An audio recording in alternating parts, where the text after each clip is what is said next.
Sahabat setia Gowor yang dikasihi Tuhan, Shalom. Hari ini adalah Kamis 15 Agustus 2024. Kita akan bersama-sama menggali inspirasi hidup dari firman Tuhan yang kita renungkan hari ini, yang diambil dari Injil Matius 18 ayat 21, dilanjutkan sampai dengan bab 19 ayat 1. Mari kita siapkan hati kita. Haleluya, haleluya, haleluya. Sinarilah hambamu dengan wajahmu, dan ajarkanlah ketetapan-ketetapanmu kepadaku. Haleluya, haleluya, haleluya. Tuhan bersamamu dan bersama rohmu. Inilah Injil suci menurut Matius. Dimuliakanlah Tuhan. Sekali peristiwa datanglah Petrus kepada Yesus dan berkata, "Tuhan, sampai berapa kali aku harus mengampuni saudaraku jika ia berbuat dosa terhadap aku? Sampai 7 kali kah?" Yesus menjawab, "Bukan hanya sampai 7 kali, melainkan sampai 70 kali 7 kali. Sebab hal kerajaan surga itu seumpama seorang raja yang hendak mengadakan perhitungan dengan hamba-hambanya. Setelah ia mulai mengadakan perhitungan, dihadapkanlah kepadanya seorang yang berhutang 10.000 talenta. Tetapi karena orang itu tidak mampu melunasi utangnya, raja lalu memerintahkan supaya ia beserta anak, istri, dan segala miliknya dijual untuk membayar utangnya. Maka bersujudlah hamba itu dan menyembah dia, katanya, 'Sabarlah dahulu, segala hutangku akan kulunasi.' Tergeraklah hati raja oleh belas kasih akan hamba itu, sehingga hamba itu dibebaskannya, dan utangnya pun dihapusnya. Tetapi ketika hamba itu keluar, ia bertemu dengan seorang hamba lain yang berhutang 100 dinar kepadanya. Kawan itu segera ditangkap dan dicekik, katanya, 'Bayarlah utangmu.' Maka sujudlah kawan itu dan minta kepadanya, 'Sabarlah dahulu, utangku itu akan kulunasi.' Tetapi ia menolak dan menyerahkan kawannya ke dalam penjara sampai semua utangnya ia lunasi. Melihat itu kawan-kawannya yang lain sangat sedih, lalu menyampaikan segala yang terjadi kepada tuan mereka. Kemudian raja memerintahkan memanggil orang itu dan berkata kepadanya, 'Hai hamba yang jahat, seluruh utangmu telah kuhapuskan oleh karena engkau memohonnya.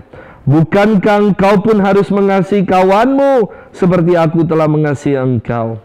Maka marahlah tuannya dan menyerahkan dia kepada algojo-algojo sampai ia melunasi seluruh utangnya. Demikian pula Bapamu di surga akan berbuat terhadapmu jika kalian tidak mengampuni saudaramu dengan segenap hatimu." Setelah Yesus selesai dengan pengajarannya, berangkatlah ia dari Galilea dan tiba di Yudea di seberang sungai Yordan. Demikianlah sabda Tuhan. Terpujilah Kristus. Sahabat setia Gowor yang dikasihi Tuhan, Shalom. Ada pepatah yang mengatakan, tak ada gading yang tak retak. Iyalah, orang keluarga gading aja retak, maka tak ada gading yang retak. Maknanya sekira dalam, yakni tidak ada yang sempurna dalam hidup. Maka yang namanya pengampunan diperlukan. Kalau ada lagu yang mengatakan begini, 'Satu kali kau sakiti hati ini, masih ku maafkan. 2 kali kau sakiti hati ini, juga ku maafkan. Tapi jangan 3 kali kau sakiti.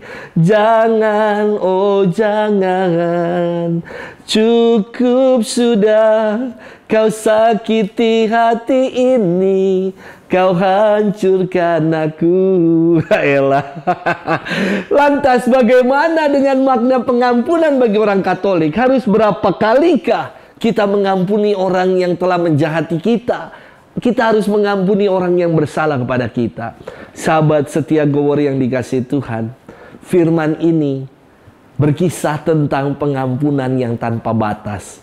Ketika Petrus bertanya kepada Yesus, "Sampai berapa kalikah aku harus mengampuni saudaraku jika ia berbuat dosa terhadap aku? Sampai 7 kalikah?"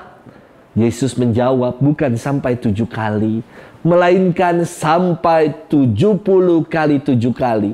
Jawaban Yesus bukan berarti jawaban matematis. Kita perlu mengkalikan 70 kali 7, yakni sebanyak 490 kali kita harus mengampuni dosa orang. Bukan. Jawaban Yesus ini istimewa. 7 itu angka spesial dalam tradisi Yahudi. Dan yang spesial ini dikalikan dengan kelipatan 10 yang menjadi angka sempurna. Maka Yesus menegaskan, kalau kita mau menjadi pribadi yang spesial dan sempurna, hendaklah kita saling mengampuni seperti Allah yang senantiasa mengampuni kita yang mau bertobat dan kembali kepadanya. Apa yang ditanyakan Petrus sebenarnya itu sudah melampaui apa yang diajarkan dalam hukum yang berlaku, yakni membalas setimpal mereka yang bersalah. Petrus sudah bilang harus sampai 7 kita mengampuni. Ini udah spesial. 7 itu angka spesial tadi saya katakan. Namun Yesus melampaui yang spesial. Yesus mengkalikan yang spesial ini dengan yang sempurna. Maka kalau kalian mau menjadi sempurna seperti Bapamu yang di surga adanya, bukan hanya sampai 7 kali, melainkan 70 kali 7 kali. Yesus mengalihkan, melipatkan yang spesial dengan yang sempurna, supaya kita sungguh-sungguh meneladan teladan Allah yang maha kasih, maha pengampun. Justru ketika kita mengampuni, kita ini dibebaskan dari beban amarah, ganjalan perasaan, dan luka-luka batin kita. Sahabat setia Gowor yang dikasihi Tuhan, seringkali mengampuni itu menjadi perkara yang tidak mudah. Karena tidak mungkin mengampuni berarti melupakan. Forgive to forget, tidak mungkin. Karena kita ini belum geger otak, belum amnesia, maka tidak mungkin. To forgive is to forget. Mengampuni berarti untuk melupakan, itu sangat tidak mungkin.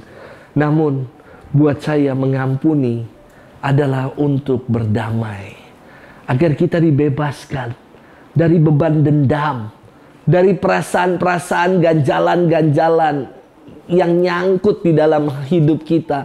Kita dilepaskan dari perkara-perkara itu hingga akhirnya kita memperoleh sukacita yang sejati. Maukah kita menjadi pribadi yang sempurna dengan berlomba-lomba dalam kehidupan ini untuk memberikan pengampunan kepada mereka yang telah menjahati dan menyakiti kita? Semoga itu yang mau kita buat. Selamat bermenung dan Tuhan memberkati kita selalu, Bapa dan Putra dan Roh Kudus. Amin.